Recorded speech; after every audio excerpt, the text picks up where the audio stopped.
जो लोग ईरान के सरेंडर का ख्वाब देख रहे हैं वह अपनी कब्र में इसे ले जाएंगे। ईरान के राष्ट्रपति ने दो टूक ये बात कही है। नमस्कार, आप देख रहे हैं न्यूज़ 18 का डिजिटल प्लेटफॉर्म। मैं हूं आपके साथ श्रुति श्रीवास्तव। ईरान, अमेरिका और इजरायल के बीच चल रहा युद्ध 8वें दिन में पहुंच गया है। अमेरिकी राष्ट्रपति डोनाल्ड ट्रंप ने साफ कहा है कि ईरान के साथ कोई समझौता नहीं होगा और अमेरिका को सिर्फ उसका बिना शर्त सरेंडर चाहिए। इस बीच तेहरान और तेल अवीव पर हमले जारी हैं। सऊदी अरब ने भी अपने तेल क्षेत्र की ओर बढ़ रहे ड्रोन मार गिराने का दावा किया है। ईरान, अमेरिका और इजरायल के बीच चल रहा युद्ध अब 8वें दिन में पहुंच गया है और पश्चिम एशिया में हालात लगातार गंभीर होते जा रहे हैं। इस बीच अमेरिकी राष्ट्रपति डोनाल्ड ट्रंप ने साफ कह दिया है कि ईरान के साथ कोई बातचीत या समझौता नहीं होगा। ट्रंप ने यह भी कहा कि अमेरिका को सिर्फ ईरान का बिना शर्त सरेंडर ही मंजूर है। ट्रंप ने अपने social media platform truth social पर लिखा, ईरान के साथ कोई डील नहीं होगी, सिर्फ अनकंडीशनल सरेंडर। उन्होंने यह भी कहा कि सरेंडर के बाद ईरान में नया नेतृत्व चुना जाएगा और अमेरिका अपने सहयोगी देशों के साथ मिलकर देश को फिर से खड़ा करने में मदद करेगा।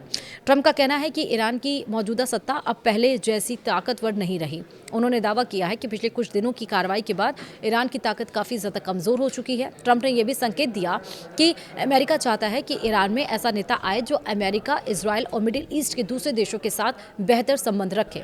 उन्होंने यह भी संकेत दिया है कि ईरान चाहे लोकतांत्रिक राज्य बने या इस्लामिक शासन ही रहे, उन्हें फर्क नहीं पड़ता। दूसरी ओर ईरान के राष्ट्रपति मसूद पेज़ेश्कियान ने कहा कि कुछ देश इस युद्ध में मध्यस्थता की कोशिश कर रहे हैं, लेकिन ईरान का मानना है कि बातचीत उन देशों से होनी चाहिए जिन्होंने यह संघर्ष शुरू किया। और इसी बीच जंग के मैदान में भी हमले जारी हैं। शनिवार तड़के ईरान की राजधानी तेहरान में जोरदार धमाकों की खबर आई। सोशल मीडिया पर सामने आया कि वीडियो में मेहराबाद एयरपोर्ट के पास आग लगा दी गई थी। इजरायली सेना ने दावा किया कि उसने तेहरान में नए हमले किए हैं और इसके जवाब में ईरान ने भी इजरायल के शहर तेल अवीव पर मिसाइल और रॉकेट हमले किए। वहीं सऊदी अरब ने बताया कि उसके एयर डिफेंस सिस्टम ने शायबह तेल क्षेत्र की ओर बढ़ रहे 4 ड्रोन मार गिराए हैं। इस युद्ध का असर नागरिक इलाकों पर भी पड़ रहा है।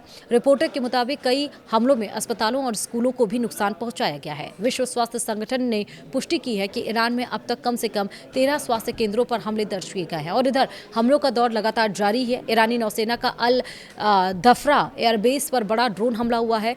तस्नीम न्यूज़ एजेंसी का दावा है कि यूएई में अमेरिकी ठिकानों को निशाना बनाया गया है। IRGC ने यूएई के अल दफरा एयरबेस पर आत्मघाती ड्रोन दागे हैं। अमेरिकी एयर वॉरफेयर सेंटर और रडार सिस्टम तबाह करने का दावा है। वहीं अमेरिका और इजरायल के हमलों के बाद पिछले 8 दिनों में ईरान और लेबनान में मरने वालों की संख्या 1300 से ज़्यादा पहुंच गई है। क्षेत्र में लगातार हवाई हमले और जवाबी मिसाइल हमलों से हालात गंभीर बने हुए हैं। रिपोर्ट्स के मुताबिक ईरान में 1200 से ज़्यादा लोगों की मौत हुई है, जबकि लेबनान में भी 100 से अधिक लोग मारे गए हैं। इसके अलावा इजरायल में भी कुछ लोगों की मौत और कई घायल होने की खबर है। संयुक्त राष्ट्र और अंतर्राष्ट्रीय संगठनों ने नागरिक इलाकों पर हमलों को लेकर चिंता जताई और कहा है कि अस्पतालों और अन्य स्वास्थ्य सुविधाओं को भी नुकसान पहुंचा है।